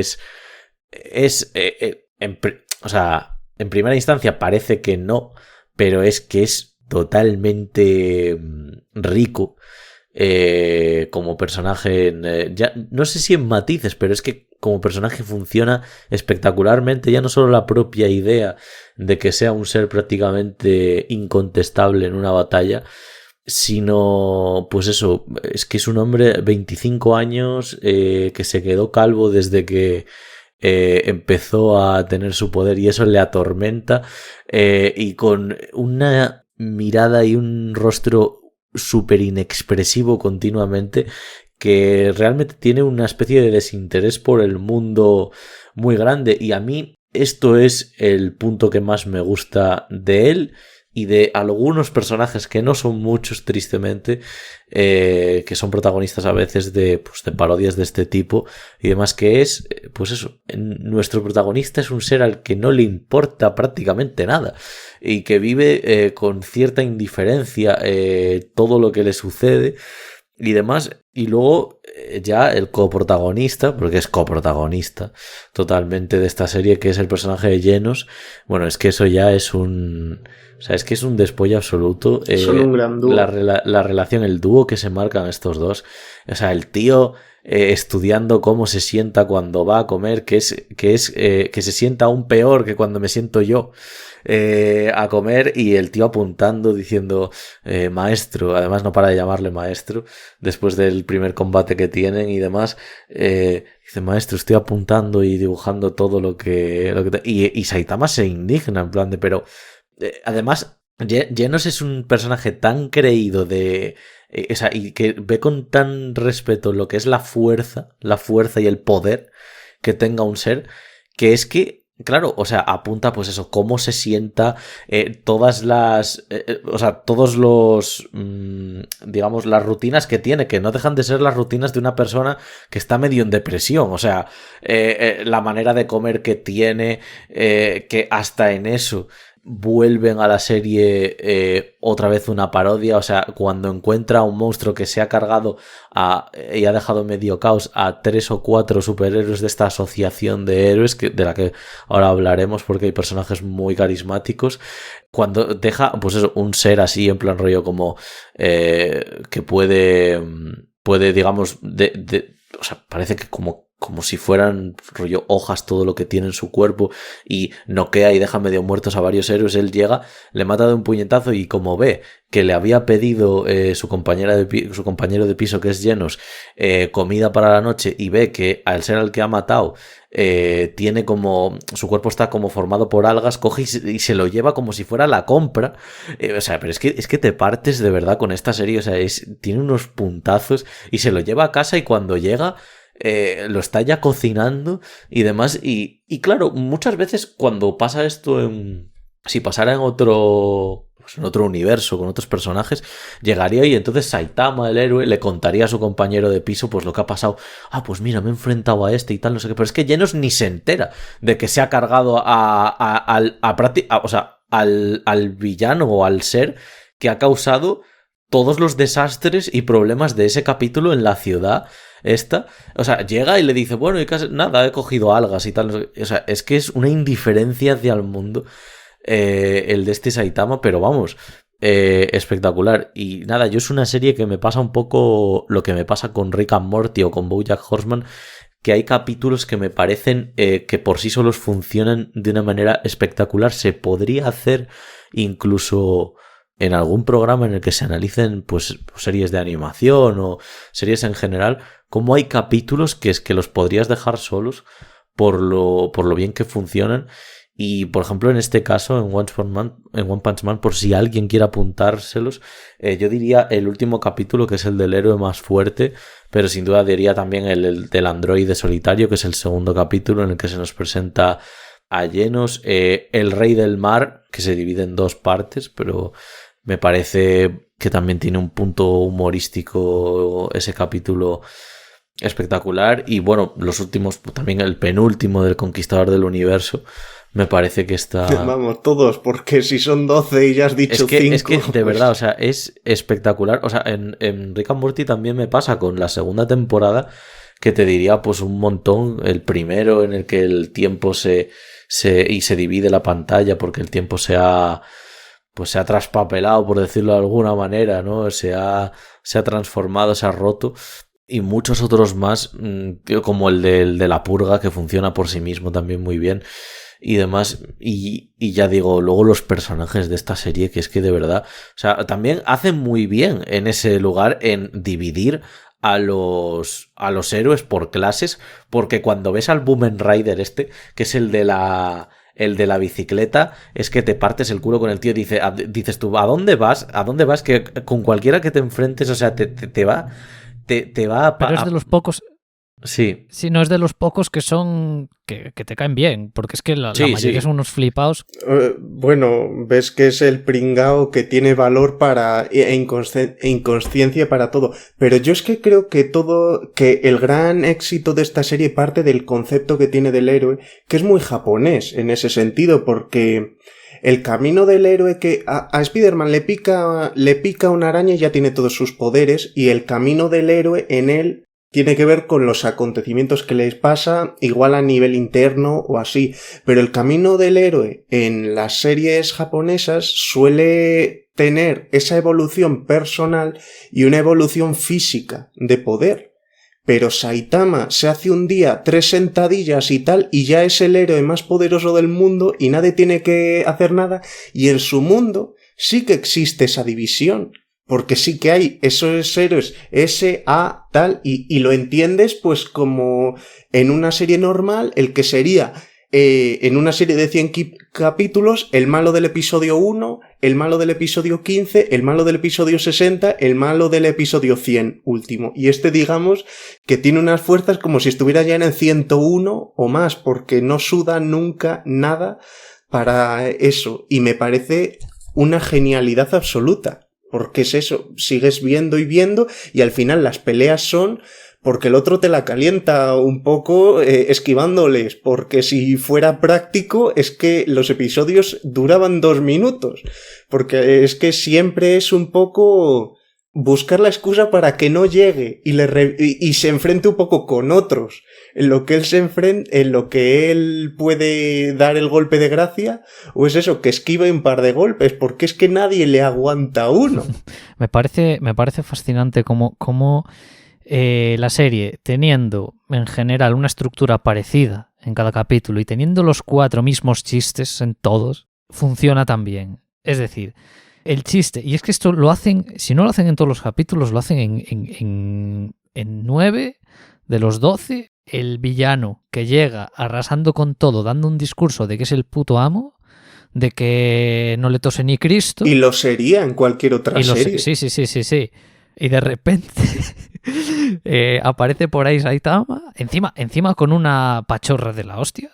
O sea, el tío muchas veces se queda mirando para él, escuchando el discurso, y a veces se le escucha él decir, ¿pero qué dice este tío? O algo así.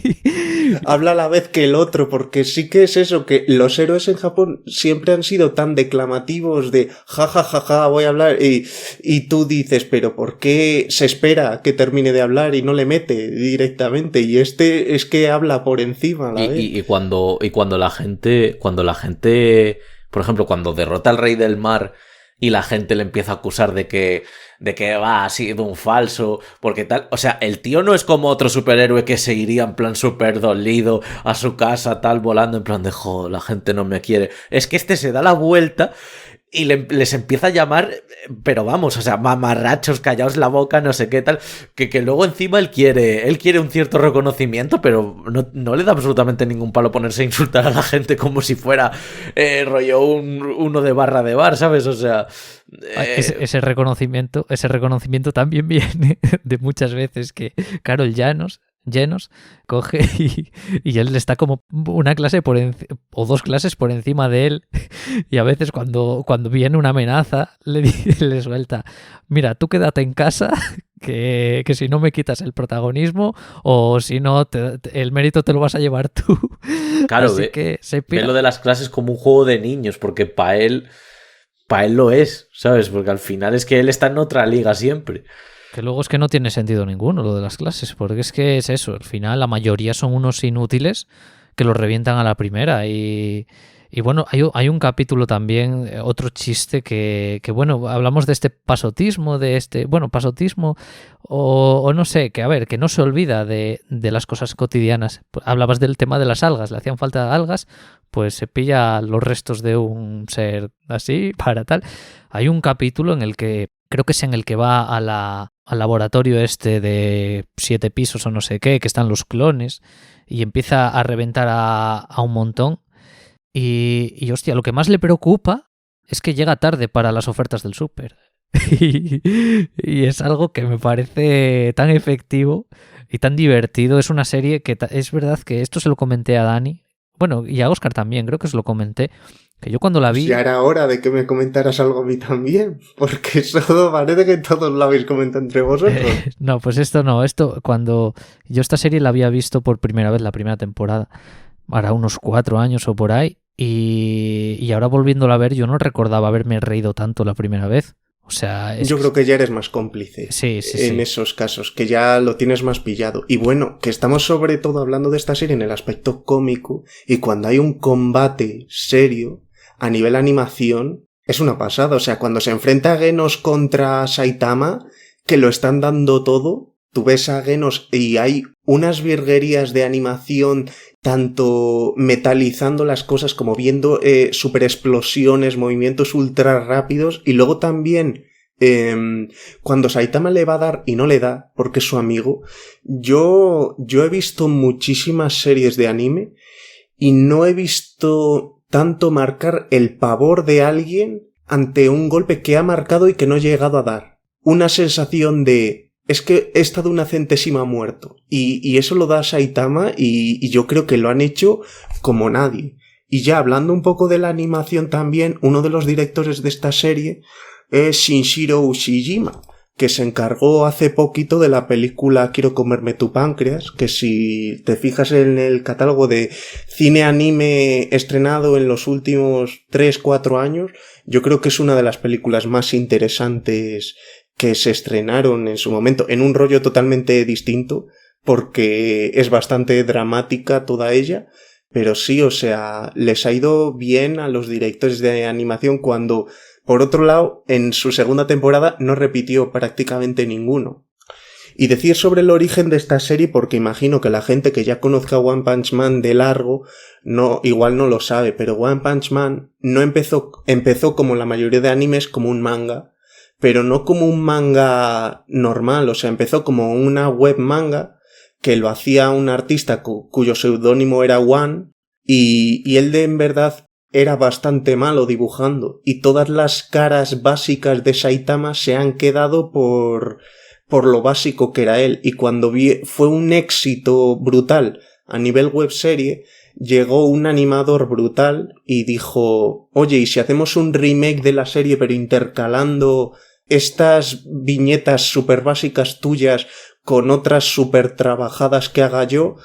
Y así ha sido como ha llegado al grandísimo público, y yo creo que es parte de su éxito, ese gran contraste que hace entre esas caricaturas de 3 líneas que podríamos hacer cualquiera aunque no tengamos ni idea de dibujar, y unos rasgos de animación muy brutales.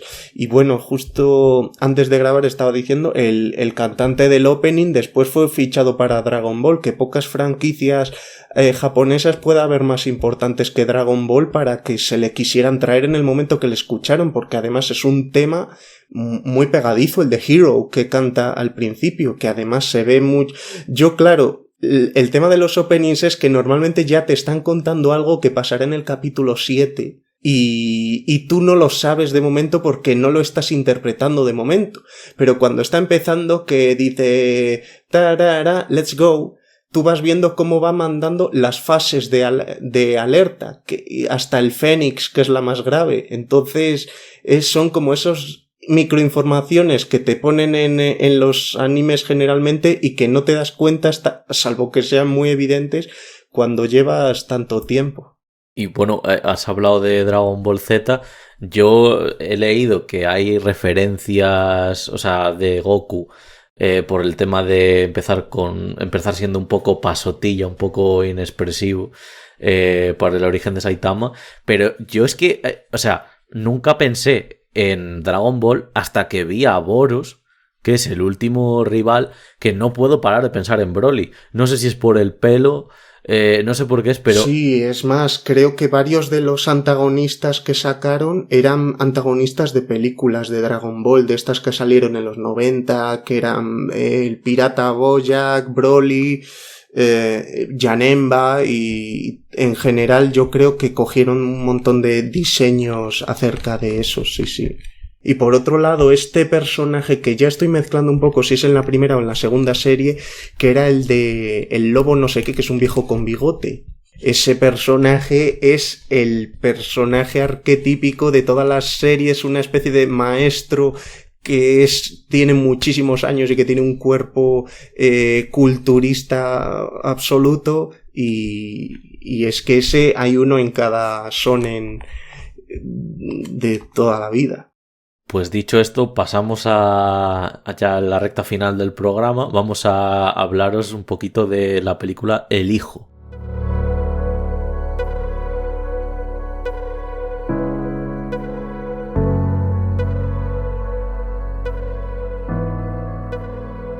Muy bien, pues voy a hablar de El Hijo, película de 2019. Y por eso yo creo que voy a seguir un poco con el tema que estábamos hablando de Goku y demás, porque esto es otra enésima reimaginación de Superman. O sea, es nuevamente un personaje que llega del espacio, pero en el caso de Superman era bueno y Goku era malo cuando vino. Entonces hubiera sido la misma historia. O sea, Goku venía para también acabar con todos los humanos, lo que pasa es que se dio un golpe y se lo olvidó. Entonces, visto que ya Dragon Ball copió el origen de Superman, pues nuevamente se haría referencia a esta. La película la escribieron los hermanos Brian y Mark Gunn, que son los hermanos de James Gunn, director de la última película del Escuadrón Suicida o las películas de Guardianes de la Galaxia. El director de la película la dirige David Yarovesky, que es una persona muy de la crew de los Gunn, podríamos decir, porque en la última película, por ejemplo, de Guardianes de la Galaxia, dentro del contenido adicional que había en los DVDs y tal, había una especie de videoclip ochentero protagonizado por David Hasselhoff con los actores de Guardianes de la Galaxia, y este Yarovesky es el que se encargó de dirigirlo. Bueno, como he dicho, en esta película hay un niño que llega a la Tierra porque sus padres rezaron al cielo que tuvieran un hijo y les ha llegado él, y le crían como si nada, pero el niño va descubriendo sus poderes, pero en esta ocasión no es bien llevado y resulta que el niño es un poco psicópata y va haciendo cositas malas, por así decirlo. Qué diplomático has sido. O sea, joder, madre de Dios. El demonio, es que es el demonio, el chaval este. Bueno, mira... No era que era una analogía a veces de Jesucristo Superman y todo eso, sí, esa historia y tal. Pues esto es todo lo contrario, este es el diablo. Es que ahí te voy a hacer otro empate que también empata con Superman, que es que yo a este niño le veo clavado a Damian, el protagonista de La Profecía, que era también el hijo del demonio que nacía de repente, sin madre, sin padre real, que esa película la dirigió Richard Donner, que es el que hizo la primera película de Superman. Por eso veo otra analogía con ese personaje, aunque está un poco más rebuscada. Pero está bien tirada, está bien tirada. Sí, en esta película además me gusta cómo se empieza a mostrar las habilidades del niño, que las va descubriendo, y me parece que tiene relación con El Protegido, porque Bruce Willis en El Protegido ya tiene 40 años cuando se da cuenta de que tiene ciertas habilidades especiales. Y este niño tampoco sabe que tiene habilidades especiales. Además, como se empiezan a sospechar las cosas, es con una línea de diálogo muy parecida, que es cuando dice, nunca se ha puesto enfermo, nunca se ha hecho una herida. Yo diría que prácticamente palabra por palabra se dijo lo mismo en El Protegido y aquí se dice también. Y ya como el niño hace la prueba de no retorno cuando mete la mano en la cortacésped que está girando a un montón de revoluciones.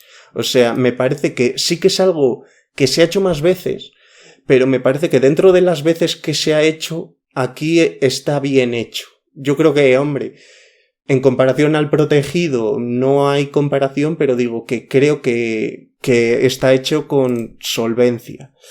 También decir en la película, igual que Superman tenía la S, claro, el signo que hace referencia a la raza o al planeta del protagonista de esta película es el mismo signo de la serie Berserk.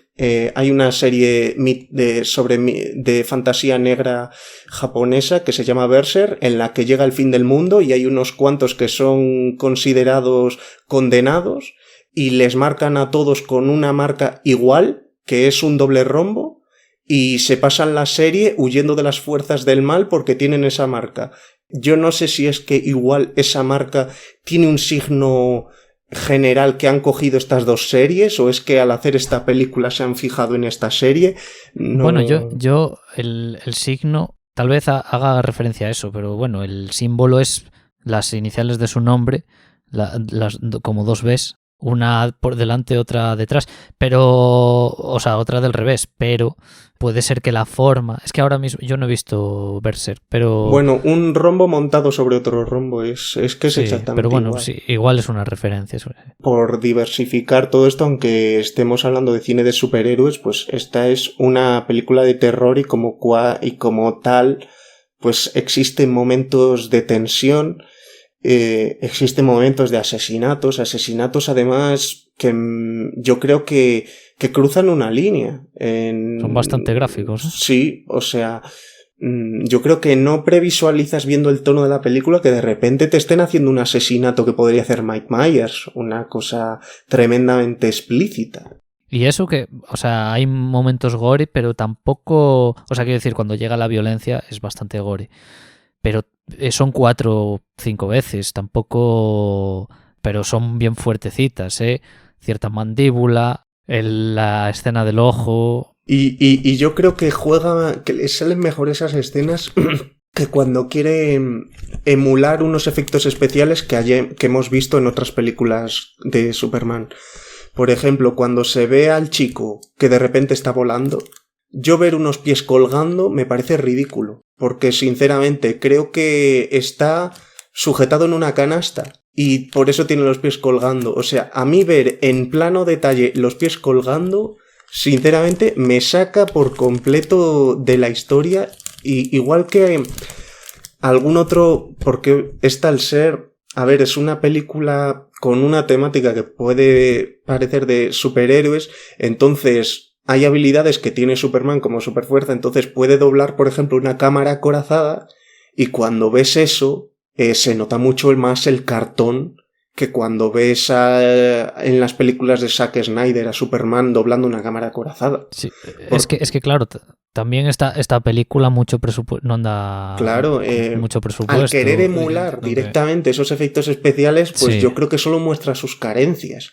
Entonces me parece que mientras mantiene ese tono de terror en el que se esconde, que tal, pues yo creo que trabaja mejor. Que por otro lado yo siempre tenía la sospecha, como al final tú estás viendo a Superman todo el rato, yo decía, coño, Superman tenía super oído. Entonces a lo largo de la historia se pasan susurrando un montón de veces y digo, si les tendré que estar oyendo de sobra. Es verdad, sí, que tienen los padres las conversaciones en el dormitorio, ¿no? Matrimonial, claro, por decirlo de alguna manera. Digo, ¿y qué más da? Digo, ¿qué más da, no? Sí. A mí la película me parece, estoy con Óscar en que me parece que baja mucho cuando intenta... Bueno, pues eso, intenta sacar ahí cosas en las que pues no puede, ya sea por presupuesto y demás.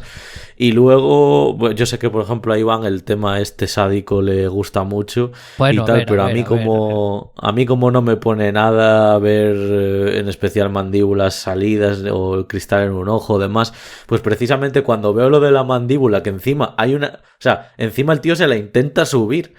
Me parece tan estúpido porque obviamente estaría ya muerto y demás, o sea, no tendría capacidad ninguna para intentar recolocársela ni y demás. Me parecen escenas como tan sobrecargadas porque además en eso yo creo que lo has dicho muy bien, Ibi, porque son cosas muy aisladas. Dentro de que sabemos que la película es bastante violenta, los momentos gore son muy aislados. No es que sea el tono, es que son muy aislados.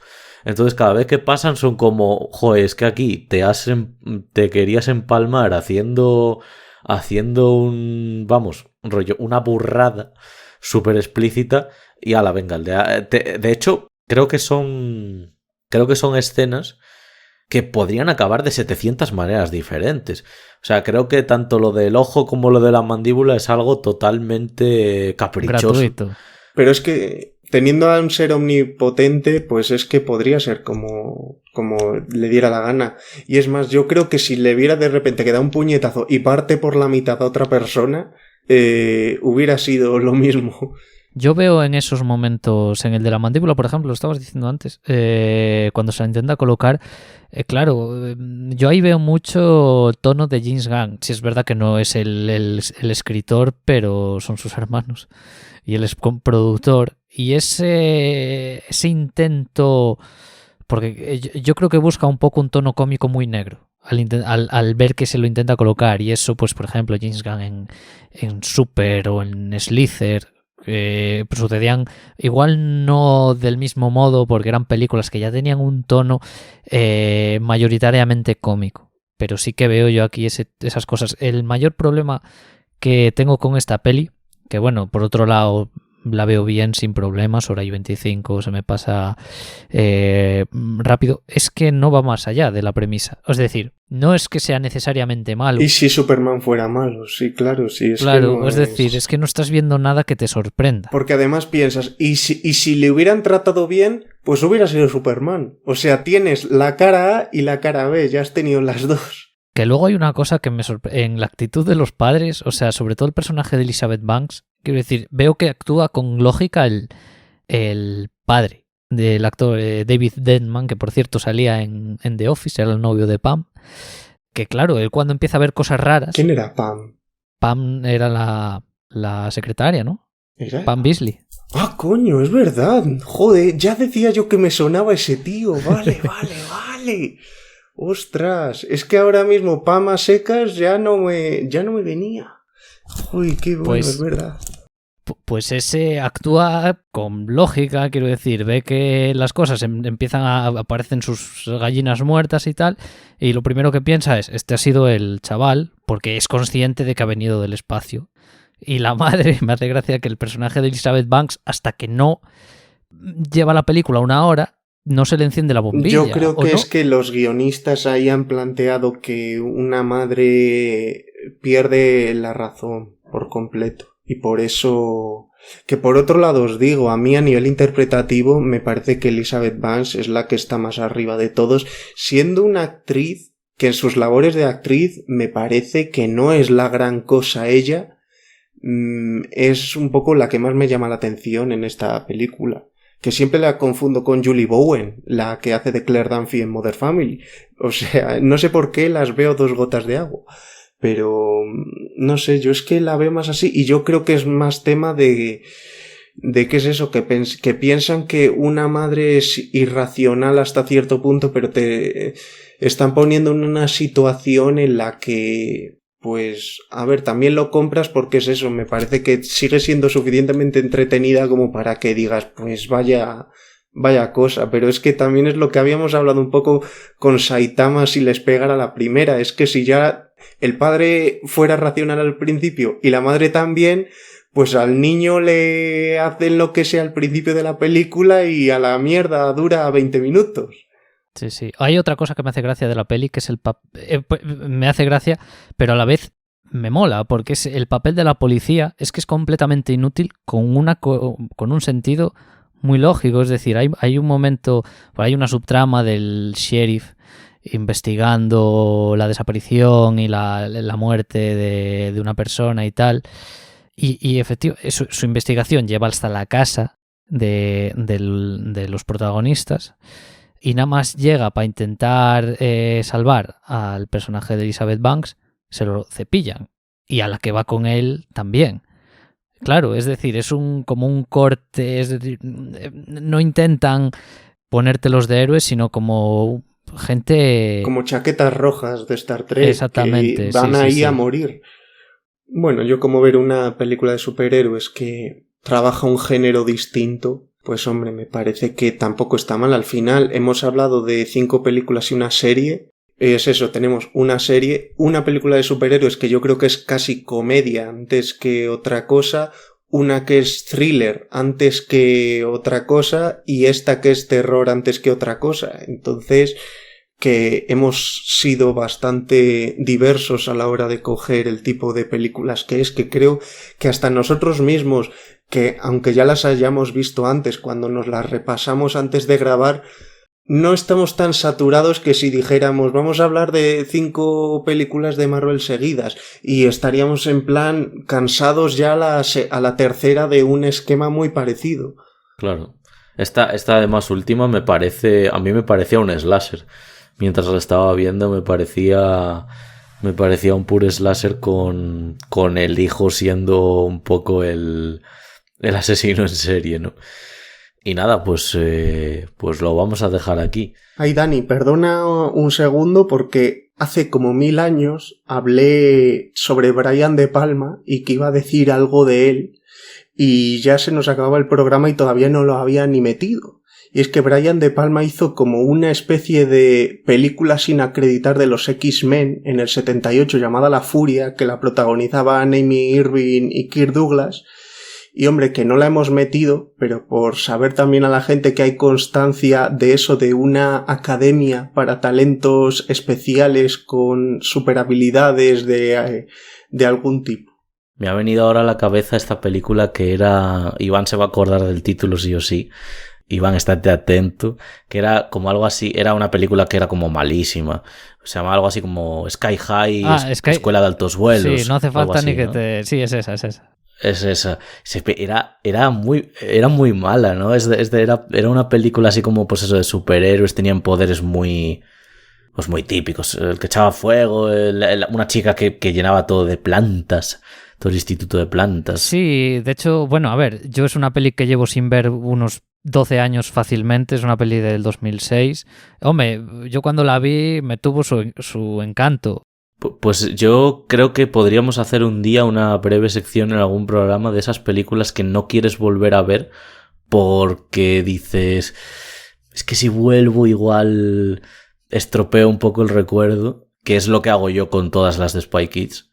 Y Sky High para mí entra dentro de eso porque recuerdo que la vi hace mucho tiempo y no tengo un mal recuerdo de ella, pero al mismo tiempo como ver las reseñas, las notas que tiene por ahí y tal, digo, buah, tiene que ser de esas películas de que te los pasas bien cuando eres pequeño, pero que igual luego la ves y tiene tiene una... Pues te niego yo la mayor con Spy Kids, que yo me la volví a ver el año pasado y no me pareció que estuviera nada mal. Entendiendo el tono y jugando a favor todo el rato, claro. Pero sí. Y además creo que en un programa así podrían caer vacas sagradas, porque yo nunca he vuelto a ver Cinema Paradiso porque pensaba que si la volvía a ver se me iba a caer de la estima alta con la que me quedó la primera vez. O sea que se podría tirar por lo bajo y también por lo alto. Es verdad, sí.